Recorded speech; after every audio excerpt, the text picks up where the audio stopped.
Hi, it's Jeff Altman, the Big Game Hunter, and welcome to Career Coach Office Hours for April 26th. Yes, April 26th, 2022. I spend time on Tuesdays and Fridays at 1 p.m. Eastern talking with you and answering questions about job search, hiring, management, leadership, dealing with different workplace issues. And normally, I would tell you at this point, if you've got a question for me, put it into chat because I'll answer your questions live, but this is pre-recorded because I'm appearing on someone else's show today. If you want to watch that and then circle back, his name is Kenneth Lang. Search for me by name in the events area on LinkedIn, and you'll be able to find the show, which is also on at 1 o'clock today. So again, Career Coach Office Hours will be back live on Friday, and that'll be considered the first anniversary show for it. I started on April 30th of last year doing a weekly live that I've since expanded to twice weekly because I just get a lot of questions from folks. So join me on Friday at 1 p.m. and I'll take your questions live, or you can send them to me through chat on LinkedIn or on YouTube. Those are really the two best places. The show appears on LinkedIn, YouTube on the JobSearchTV.com page there, and it also appears on my Facebook page for Jeff Altman, the Big Game Hunter. Notice I didn't ask you to message me there because I tend not to check the messaging there because generally I get spam. So again, if you've got a question for me, message it me primarily through LinkedIn at JobSearchTV.com or on YouTube on LinkedIn on my page there, and I'd be happy to answer. Now, I start off these shows with a coffee toast, and let me just reach over and get my coffee and start off today with a little bit of a toast. Excuse me, I wanted a little sip of that before I started. And acknowledge those of you who are putting in effort in hard jobs. You know what a hard job is. And I'm not going to tell you what one is to me, but jobs can be hard physically, they can be hard emotionally. And you put in an effort in any perspective at your hard job. And I just want to acknowledge you for doing that. Blessings to you. A toast. Now, I received a lot of questions before today's show, and I'll just remind you that I also have a YouTube channel, as I mentioned, at JobSearchTV.com. Follow me there, subscribe. Follow me on LinkedIn at LinkedIn.com/IN/The Big Game Hunter. Subscribe to my podcast, No BS Job Search Advice Radio, which is #1 in Apple Podcasts for job search. More than 2,300 episodes, over 11 years plus, and still going strong. So subscribe there. You'll get great information designed to help you. If you're going to the gym, you can wind up listening to the podcast. The episodes tend to be short, except Fridays, which is an interview that I do with a guest expert. So again, No BS Job Search Advice Radio, and also JobSearchTV.com, which is also available on Amazon. Also, visit my website, which is thebiggamehunter.us. There's a ton in the blog that can help you with job search, hiring, management, leadership, different workplace issues. In addition, I've also mentioned you can find out about my courses to help you with interviewing, my books and guides. There's a lot of great information available to help you. So again, my website is thebiggamehunter.us. Now let's start going to questions, okay? This is for employers. How many interviews should a candidate do before you offer them a job? Well, I know the technical answer is to say as many as you need to in order to make a decision, but I know people who know how to procrastinate, so that's not the right answer. You need to be able to determine whether they're qualified to do the job, period.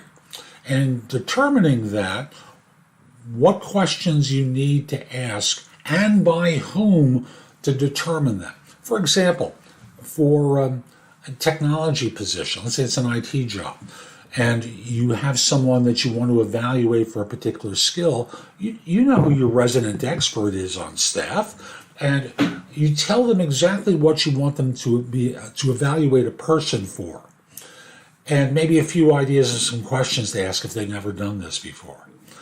And you have them interview that person and tell them, 30 minutes. Everyone's going to get asked the same questions. I want to see the questions in advance so that in this way we're able to determine that these will really evaluate people.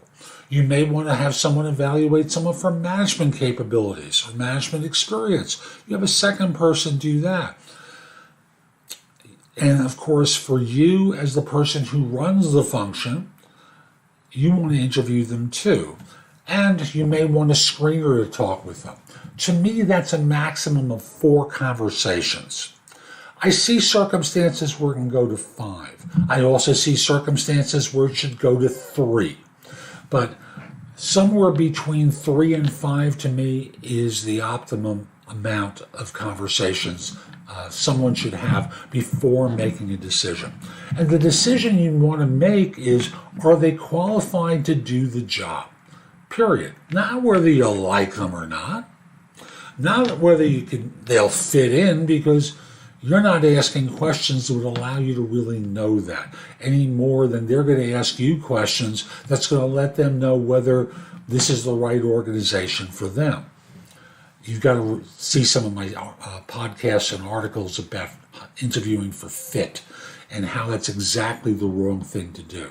But firms still do it anyway, and I have to acknowledge that. So, again, be somewhere between 3 and 5 at the very max, and truthfully, you should try to keep it to 5 as often as possible, and that includes the screening round.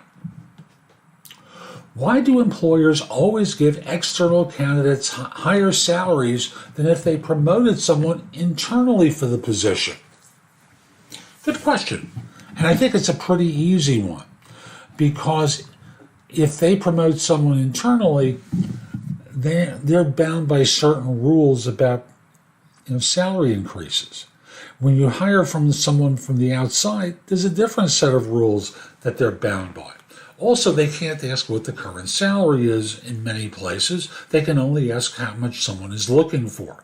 So from the standpoint of why that happens, well, if everyone pays around the same amount of money to their team and they're giving 2 and 3% raises, as so many firms do, it's not real attractive to jump ship and move elsewhere. But if you take someone who's making 85 or 90 and offer them a 20% increase and they're almost at 110, suddenly their ears perk up. The internal person, you already got them. There's no real incentive. And once they're on board, it's going to be 2 and 3%, except maybe this year where it might be 5. But no matter, firms tend to do this in order to attract talent, period. They want to attract talent to fill positions that allow them to be effective. Okay. How do you choose the right background photo for your LinkedIn profile? Well, I'm assuming you're not referring to your profile picture, you're referring to the background behind you. And, I'm not going to tell you not to be controversial, because in some fields, that's exactly what you should be doing. You should have an aggressive image there, but something that reflects you, that represents you in some way, professionally, is what makes sense there. And of course, it has to fit the specific configuration for those photos that LinkedIn specifies. How do you use LinkedIn? This is a big LinkedIn day.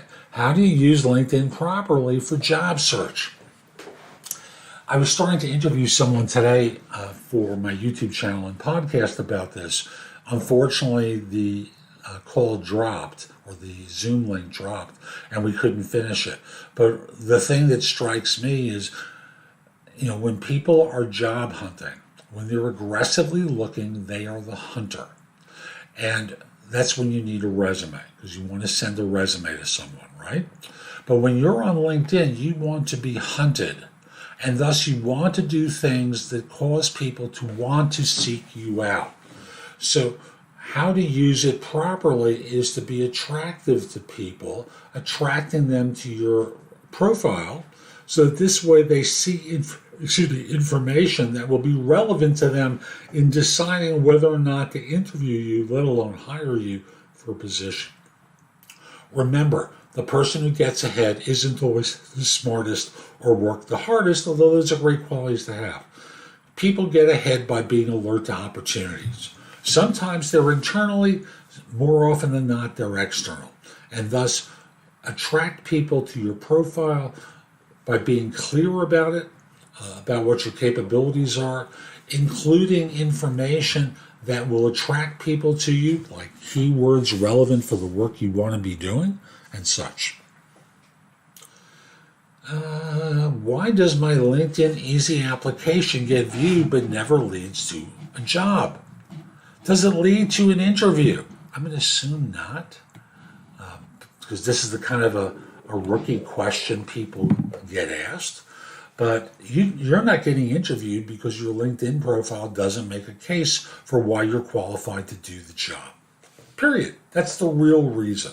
So you're using the Easy Apply option, and like the broken watch that's right twice a day, you're going to get some interviews, but not as many as you might had you tailored your resume to demonstrate a fit for the role.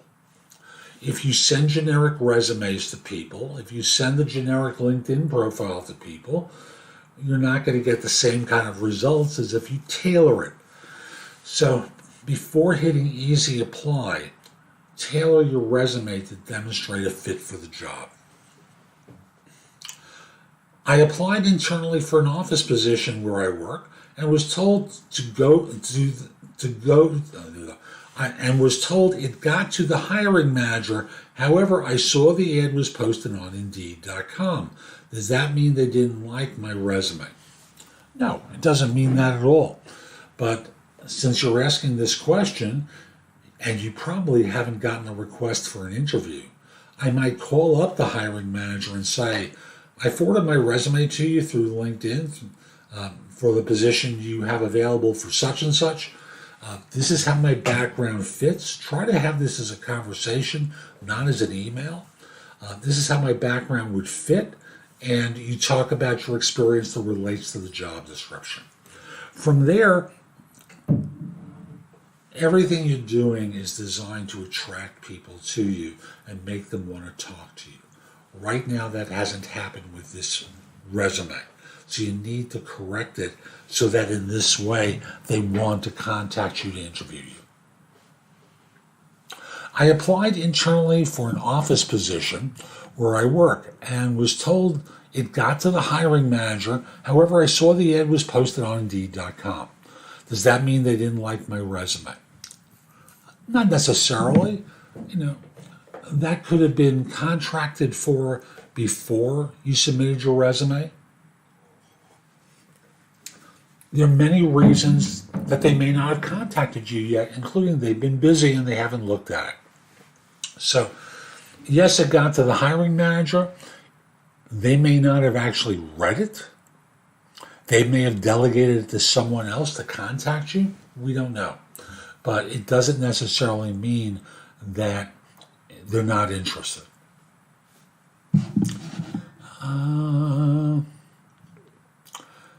How important is a resume to winning a job? Isn't the interview the most important thing?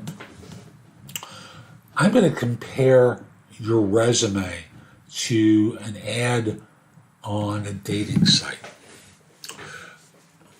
Unless someone sees your background and what you wrote, the dating site isn't going to generate anything for you, right? Well, your resume is what's going to generate the interview on the dating site.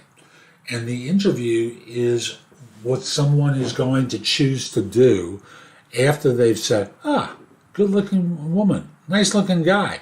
Yeah, let's go out on a date. And that's really how it works. Is it a good sign that the recruiter mentioned the possibility of an on-site interview during a phone screen? It's a good thing, and it doesn't mean that you've gotten the job. That's the fact of it. What it does mean is that they want to bring you in. They want to ask you more questions. They want to get to know you and observe you and make a decision then.